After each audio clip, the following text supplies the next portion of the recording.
Pernah baca itu? Atau silakan ya, saya masih masalah aja. Nanti kita akan ada reading text sedikit. Ini permasalahan Makkiyah dan Madaniyah itu sebenarnya wajib bagi IAT, itu wajib tahu dan harus detail cara membacanya. Detail itu ternyata ulama-ulama itu membahas tentang Makkiyah dan Madaniyah itu tidak semudah yang kita baca, yang kita prediksi, yang kita bayangkan. Malah ulama-ulama kontemporer itu menjadikan sebuah teori Makkiyah Madaniyah itu menjadi teori dalam berdakwah. Kayak nanti buat tesis contoh, sebuah tesis konsep Makkiyah dan Madaniyah dalam penerapan dakwah Islam di Indonesia. Itu bisa jadikan sebuah judul tesis penelitian. Jadi konsep Makkiyah dan Madaniyah dalam penerapan dakwah Islam di Indonesia.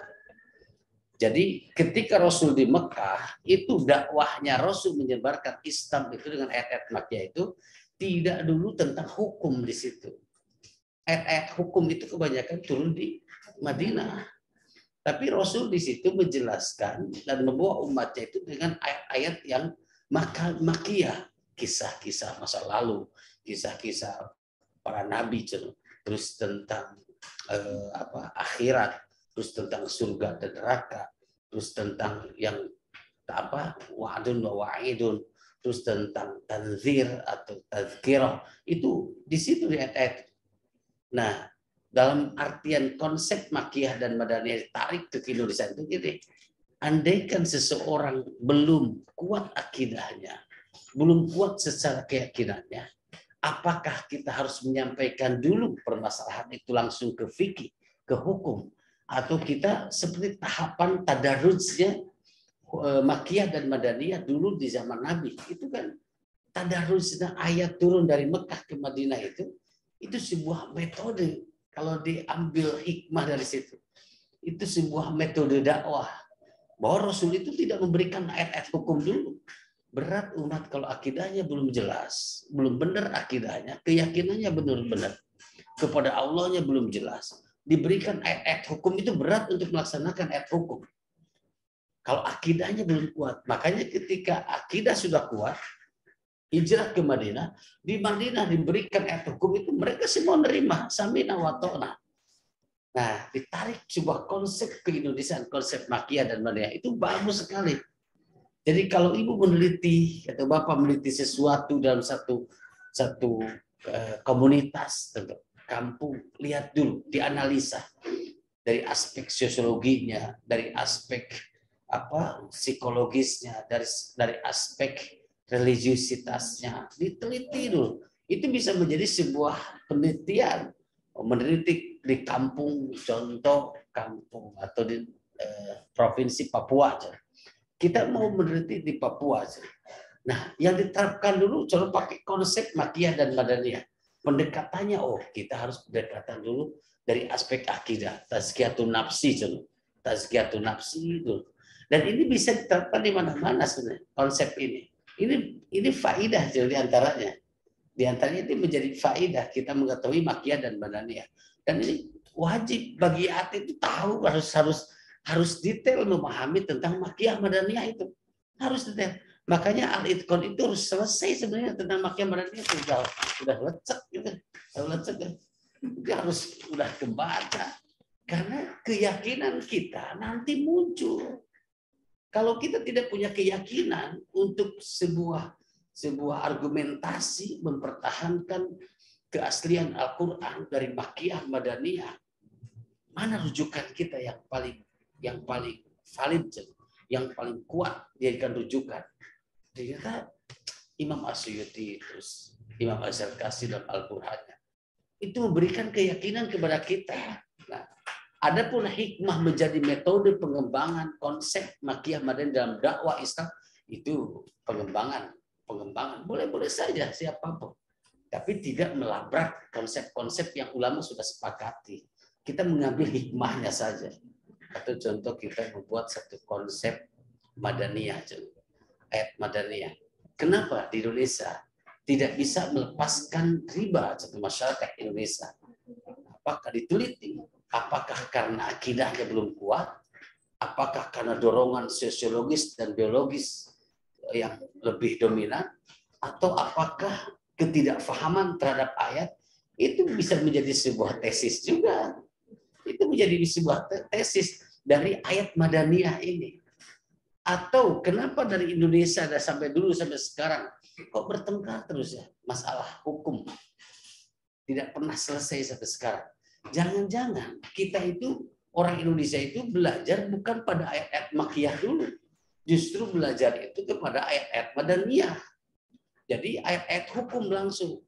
Masyarakat akidahnya belum jelas, belum benar secara akidahnya, terus tazkiyatun nafsinya belum selesai, kita langsung diberikan fikih.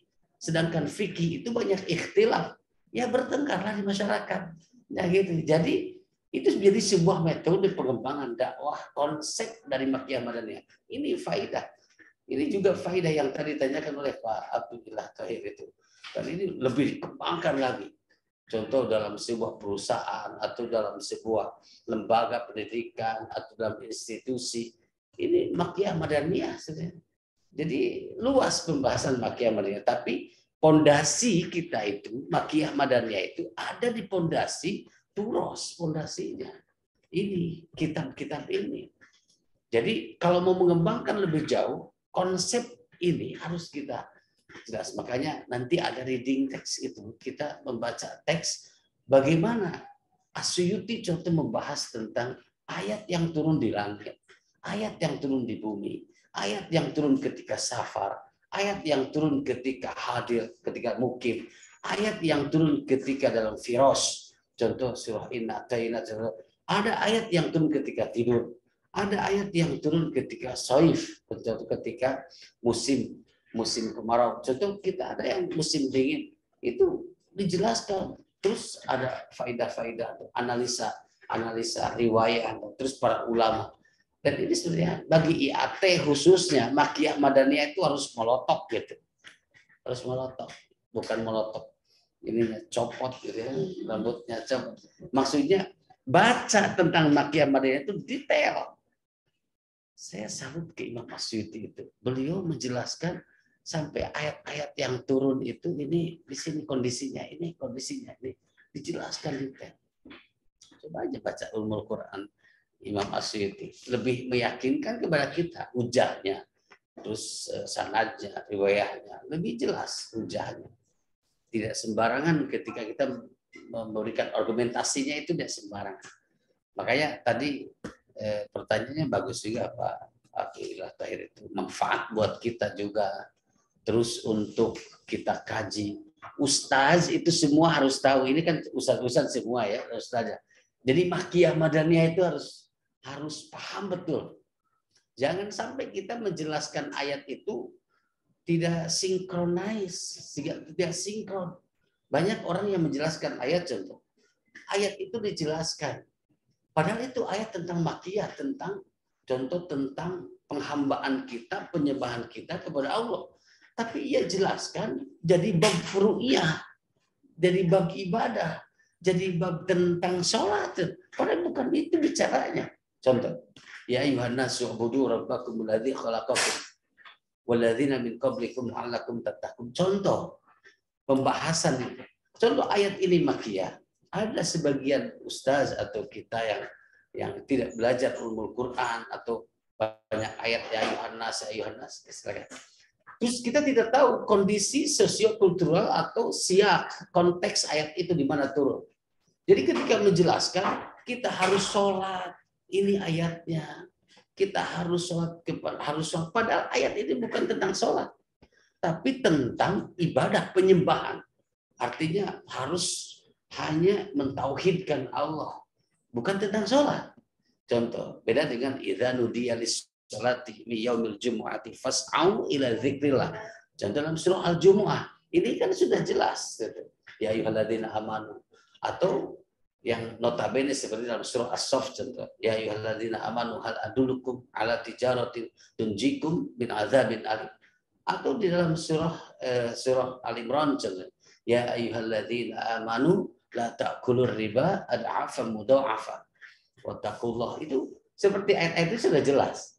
Tapi ketika ya ayuhan nas, ya ayuhan nas. Nah, artinya faedahnya jangan orang IAT itu jangan sampai menjelaskan gini.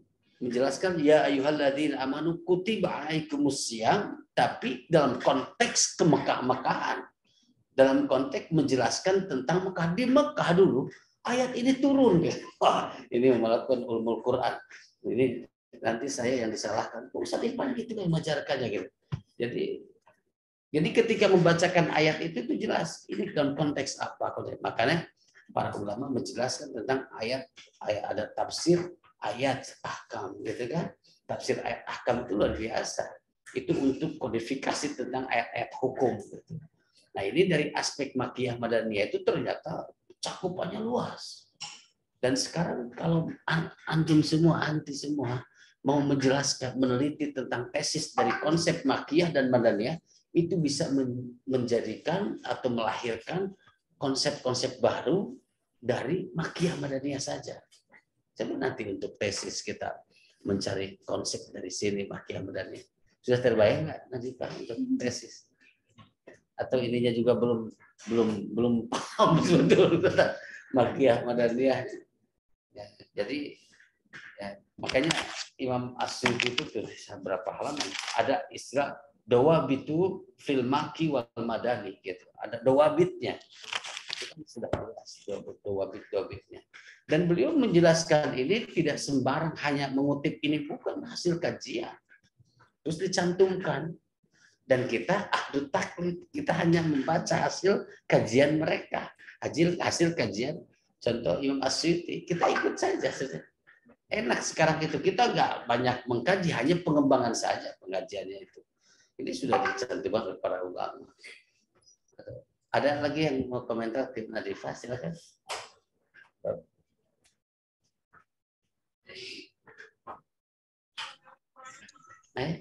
Assalamualaikum.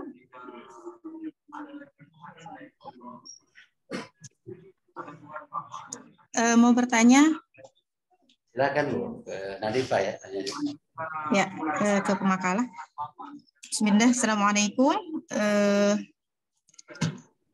Pertanyaan saya, mulai kapan istilah Makki Madani ini menjadi satu disiplin ilmu dalam ulumul Quran?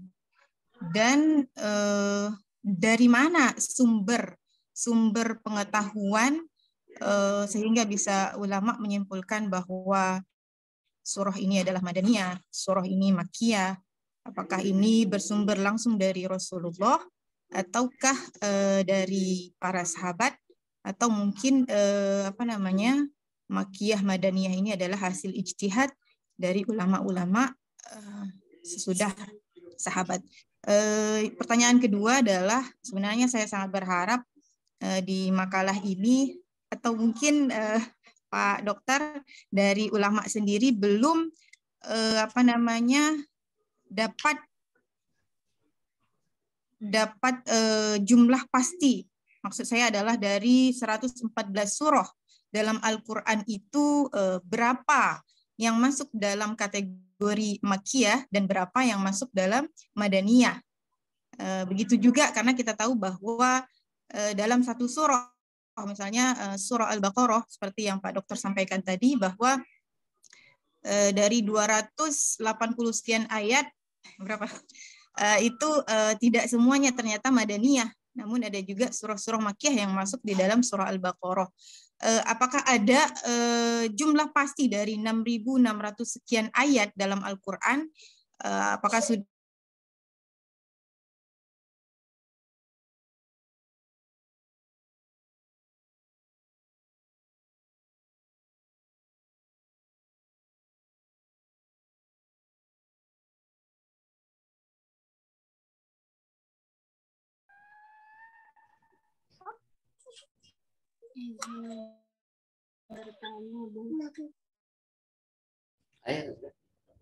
Jadi pertanyaan yang pertama, dari kapan istilah Makki Madani ini dipakai gitu? Jadi ini.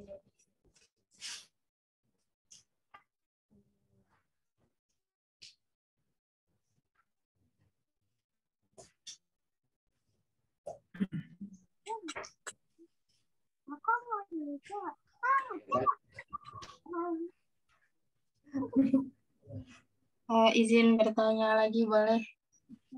Oh, nanya dulu silakan. Terima kasih kesempatannya Bapak.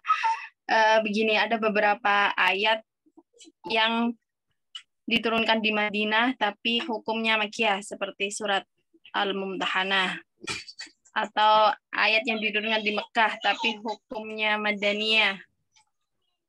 Terus ada suratnya itu dihukumi Madaniyah tapi di dalamnya ada ayat-ayat Makkiyah.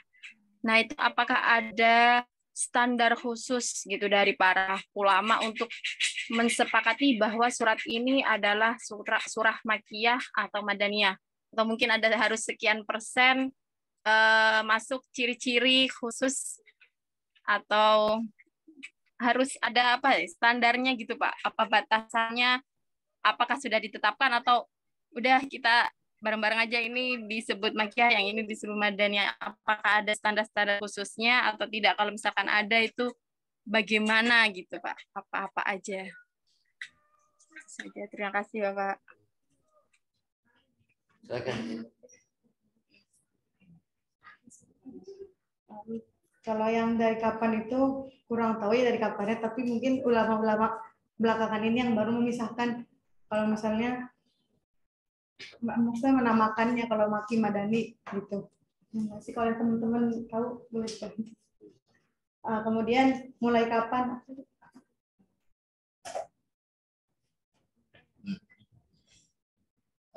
Standarisasi.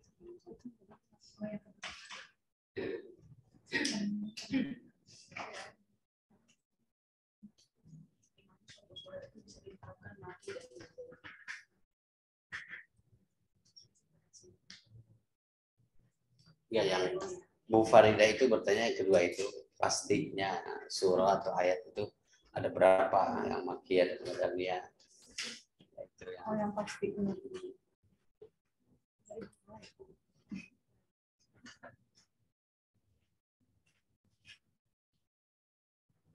Nanti saya jawab ya. Tapi yang lain juga ada, silakan. Coba tuh ada bacaan lain. Silakan yang lain. Silakan. Dari hal tadi kalau nggak salah ada pertanyaan sumber dari sumber penetapan sumber apa sih namanya ayat ini Mekkah atau Madani itu apa dari Nabi atau dari siapa? Maka kemudian di Al-Itqan sendiri juga sudah dijawab di situ bahwa Al-Qadi Abu Bakar di dalam kitabnya Al-Intisar mengatakan ya, innama yurja'u fi ma'rifatil makki wal madani ila hifdhis sahabah wat tabi'in. Jadi berdasarkan pengetahuan atau hafalan sahabat dan tabi'in. Karena kalau kita melihat sejarah, bahkan Abdullah bin Mas'ud itu mengatakan tidak ada satu ayat pun melainkan saya tahu tempat turunnya di mana dan kapan turunnya itu dan situasi atau mengenai tentang ayat itu turun. Bahkan dia sampai bilang kalau ada satu orang yang lebih mengetahui dari saya akan mendatangi dia. Itu artinya memang sahabat sudah memperhatikan tentang hal itu. Ayat ini turun di mana, kemudian berbicara tentang apa, situasinya bagaimana. Dan ditambahkan lagi di sini walam yarid anin nabi fi dzalika qaul, dan tidak ada perkataan dari Nabi tentang itu Makkiyah dan Madani itu, karena li'annahu lam yu'mar bih, karena Nabi memang nggak memerintahkan untuk mendefinisikan tentang Makki dan Madani itu. Tapi memang hikmahnya pengetahuan Makki dan Madani itu memang luar biasa seperti yang sudah disampaikan tadi oleh Pak Bastoh. Salah satunya ya mungkin terkait nasih mansuh itu. Saya mungkin sertakan satu contoh tentang nasih mansuh itu di surat Al-Baqarah yang tadi sempat disinggung. Di situ ada ayat di 240 ya. Walladzina yatawaffawna minkum wa yadhuruna azwaja itu ya. Terus ya terobas nabi anfusihim bukan. sebelumnya itu apa ya, Al-Baqarah ayat 240 itu gimana? Walladzina yatawaffawna minkum. Nah, justru mata'an ilal hauli ghairu ikhraj. Di situ di ayat 240 itu mata'an ilal hauli ghairu ikhraj. Setahun malah. Penjelasannya di situ setahun dan tidak boleh keluar, berarti selama setahun. Tetapi kemudian ayat itu dimansuh oleh ayat yang justru berada di depannya, yaitu walladzina yatawaffawna minkum yadurun azwaja tarbasna bi anfusihim salasata asyhur wa asyra, arba'at asyhuri wa asyra, 4 bulan 10 hari. Nah, kalau kita gak mengetahui nasikh mansuh nih, kalau gak mengetahui tempat turunnya dan lain sebagainya, malah justru hanya berdasarkan urutan aja nih bisa menganggap yang belakang nih yang nasih gitu, padahal yang belakang ini yang mansuh itu memang hikmahnya luar biasa sekali. Saja mungkin itu yang saya ingat dari pertanyaan satu tadi itu tentang sumber penetapan ini Makki, Madani dan lain sebagainya. Mungkin ada teman dari teman yang lain. Izin.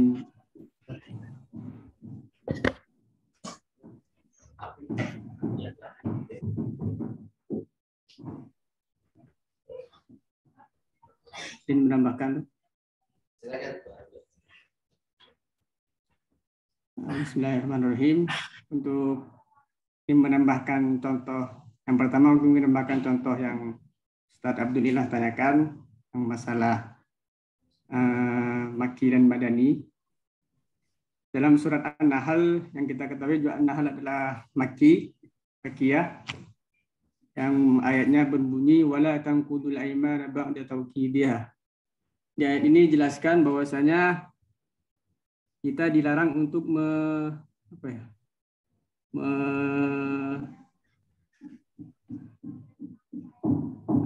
artinya tangkudu, apa artinya tangkudu teman-teman nih?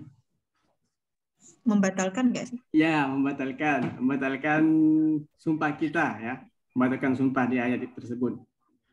Dan ini kalau para mufassir tidak mengetahui mana yang Makki dan Madani, ya, maka para mufassir akan mentafsirkan bahwasanya tidak boleh membatalkan sebuah sumpah.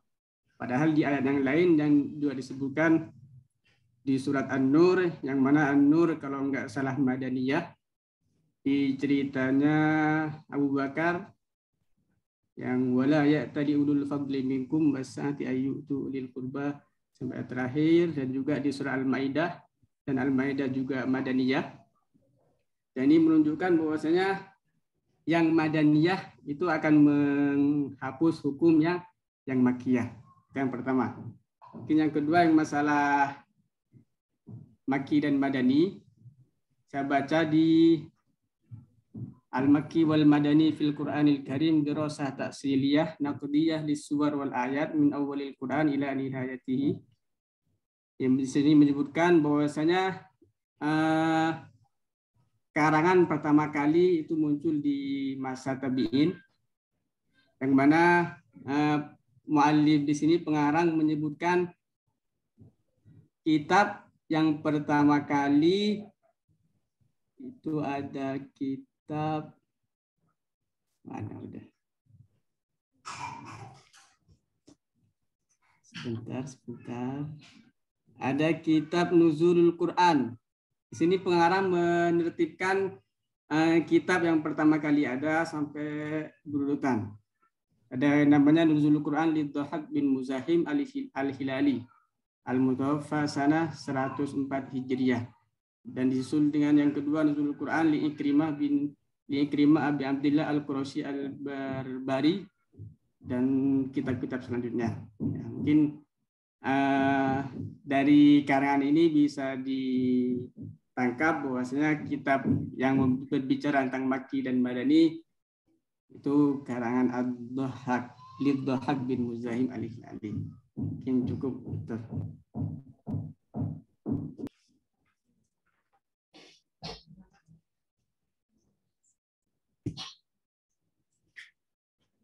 Kedengeran nggak? Terputus-putus ya.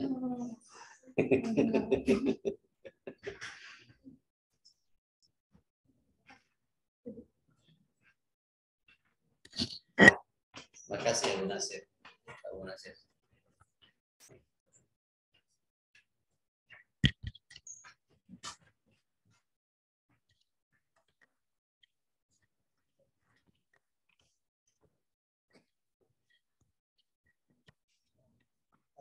Mungkin nambahin dikit aja ya, terkait pertama penamaan definisi Makkiyah Madaniyah ini ulama bermacam-macam dalam menentukan definisi ini. Bukan berarti Makkiyah itu ialah surah yang turun di Mekah atau Madaniyah itu surah yang turun atau ayat yang turun di Madinah. Tetapi ada klasifikasinya, di antaranya misalkan Makkiyah itu yang turunnya sebelum Nabi Hijrah. Kemudian Madaniyah itu yang turunnya setelah Nabi Hijrah. Ini ada banyak pendapat dalam menentukan definisi Makkiyah Madaniyah. Nah, dari sini, dari ini aja ulama itu udah berbeda pendapat. Maka konsekuensinya juga terkait jumlah ayat atau jumlah surah. Ada berapa sih surah Makkiyah dalam Al-Quran misalkan, atau ada berapa surah Madaniyah dalam Al-Quran. Itu juga konsekuensinya ulama pasti berbeda pendapat terkait jumlah tersebut. Contoh misalkan di dalam Al-Itqan itu Imam As-Suyuti berpendapat surah yang Madaniyah itu kalau tidak salah ada 20. Dan berarti sisanya itu kan Makkiyah. Tetapi ada 12 surah kata Imam As-Suyuti yang masih diperdebatkan antara apakah itu Makkiyah, apakah itu Madaniyah. Nah, dari sini kan berarti jumlah pasti suatu ayat atau suatu surah itu Makkiyah, Madaniyah itu kita nggak bisa dihukum surahnya itu Makkiyah itu ada berapa. Semuanya itu tergantung masing-masing orang, tidak pasti. Jadi mungkin menurut Imam As-Suyuti Makkiyahnya sekian, tetapi menurut ulama lain itu mungkin berbeda pendapat. Jadi ulama pun juga tidak dapat mensepakati jumlah surah atau jumlah ayat itu ada sekian yang Makkiyah, ada sekian yang Madaniyah. Itu terkait pertanyaan siapa tadi, Ibu Faridah apa Bukur atau Agent tadi lupa saya. Dan terkait juga riwayat, bagaimana cara kita tahu Makkiyah ini Madaniyah, seperti kata saudara Afif Zen tadi, pada intinya itu semuanya itu berasal dari riwayat, imma itu minal hadis atau min khobar misalkan. Contoh seperti penjelasan dari saudara Afif Zen tadi, itu saya pernah baca, ada riwayatnya di contoh misalkan di kitab Sunan Abu Dawud misalkan, dan lain sebagainya. Jadi dari riwayat-riwayat, entah itu dari sahabat atau dan lain sebagainya. Kemudian juga terkait, mungkin sedikit menyinggung pertanyaan yang pertama tadi ya dari Pak Abdul Ilah. Salah satu hikmahnya gini, tadi kan kata Imam As-Suyuti ada 12 surah yang masih diperdebatkan itu Makkiyah atau Madaniyah. Salah satunya itu Al-Fatihah misalkan. Kemarin 2 minggu silam mungkin kita mempelajari tentang surah-surah yang pertama kali turun dan terakhir turun. Yang pertama kali turun kan salah satunya itu disebutkan Al-Fatihah. Kalau misalkan orang-orang yang beranggapan bahwasanya Al-Fatihah itu Makkiyah, berarti mungkin benar ternyata Al-Fatihah itu salah satu pendapat yang menganggap bahwasanya Al-Fatihah itu yang pertama kali turun. Dan ternyata ada riwayatnya bahwasanya memang ketika itu setelah kejadian dari Gua Hira itu turun Al-Fatihah. Nah, tetapi ada juga yang beranggapan Al-Fatihah itu surahnya Madaniyah. Ada riwayat yang mengatakan surah Al-Fatihah itu turun setelah surah Al-Hajj. Karena itu di surah Al-Hajj ayat 87 itu walaqad atainaka sab'a masani wal Qur'anul azim itu ya kalau tidak salah.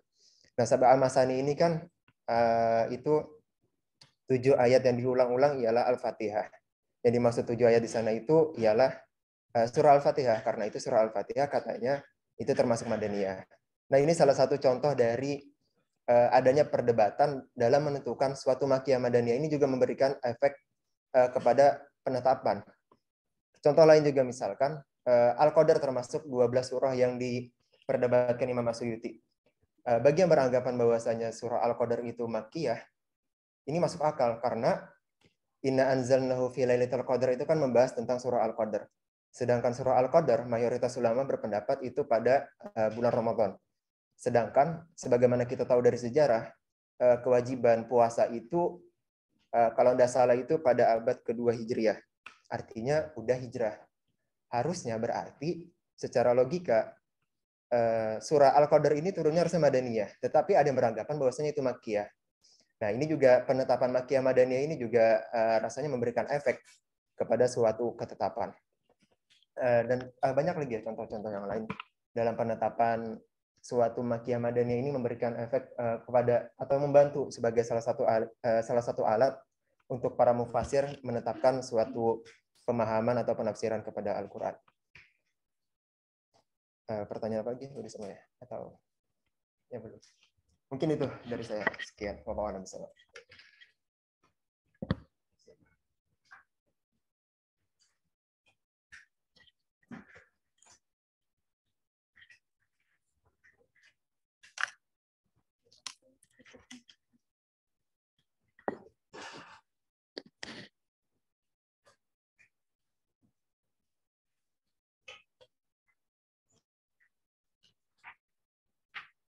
Ada lagi ya?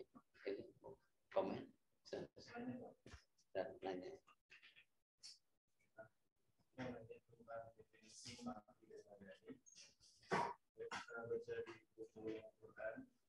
Itu kalau definisi makhluk madani itu sekali diberi 3, Pak. Ya, definisi makhluk madani 1, 2, 3. Dua ekon itu Tuhan yang kerjanya suci itu juga langsung 3 seperti itu. Terus kalau misalkan kita berisi kembali tentang penisbahan makhluk dan madani, berarti itu kan nisbahnya kepada suatu tempat. Maki adalah arti yang ayat yang turun di Mekah.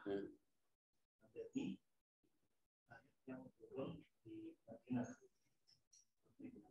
Nah, dan kebanyakan yang mendefinisikan seperti itu. Ayat Maki adalah ayat yang turun di Mekah. Lalu bagaimana sejarahnya bisa sampai ada 3 definisi itu? Jadi kan mungkin ada ulama siapa belinya atau pembeli hijri gitu ya, atau ada hijri gitu ya. Jadi kayak